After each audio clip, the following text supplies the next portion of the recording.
Kalarippayat, as we know, is the oldest martial art of the world. Even though it is a discipline, Kalarippayat essentially is a form of warfare.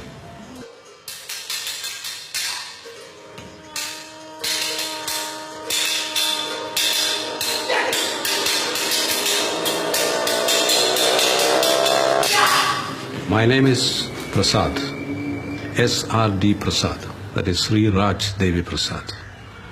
So I am presently the guru of Sri Bharat Kalari. Sri Bharat Kalari was founded by my father, the late Chirakirti Sridhara Nair, in 1948. Kalarippayat, in short, is the defensive art of Kerala. It is Kerala's own martial tradition. It traveled abroad and influenced even other martial art forms and emerged as new martial art forms elsewhere. That is how karate, kung fu and the original form jujutsu spread in China and Far East. Talking about the whole structure of Kalarippayat, it is done inside a kalari.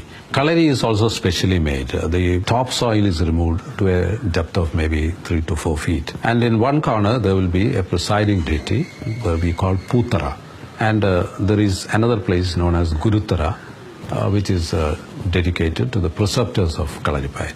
The practice of Kalarippayat is also divided into 4 parts.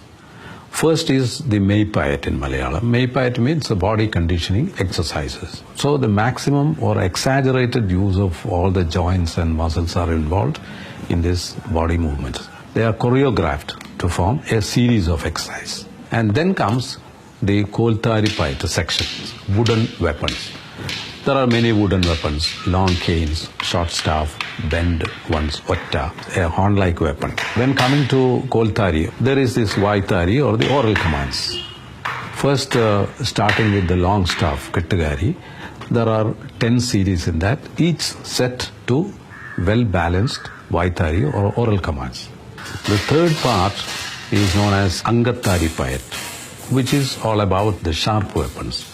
Sharp weapons like a sword and shield, spear, dagger, and flexible sword urumi. And it is said that urumi was once upon a time worn around the waist of a person. So the length is that much. And one will carry it without being noticed by others.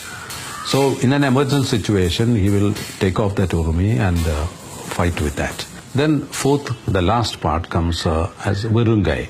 That is the bare-handed defense and attack. So after learning that and after acquiring the necessary skill and the reflexes for that, he or she should be able to defend any attack from any quarters with any kind of weapons. There is a therapeutic science also attached to the kalari. That is medicine. The bone setting is there, the massages are there, and you learn and practice and learn more things and practice. So it is a never-ending process. By the breakup of or the end of Perumal rule, that is around maybe 7th, 9th centuries, there emerged a lot of principalities, small kingdoms. And it was at that time they wanted to keep private armies. So the warriors trained in the respective kalaris became the soldiers of the respective principalities. Kalarippayat practitioners, experts, as a form of justice, went as hired mercenaries also. And Kalarippayat had its golden era at that time. So ever after that, Kalarippayat had a decadence during the Portuguese rule and thereafter during the British rule. Just before 1804, there was a great revolt by the great ruler of Padashi. And it was an armed revolt. And so Kalarippayat, practice of Kalarippayat was banned by the Britishers. And those who were hoarding weapons of Kalarippayat and who were found practicing weaponry, they were sent to jail. When we gained independence, there was none to revive Kalarippayat at that time.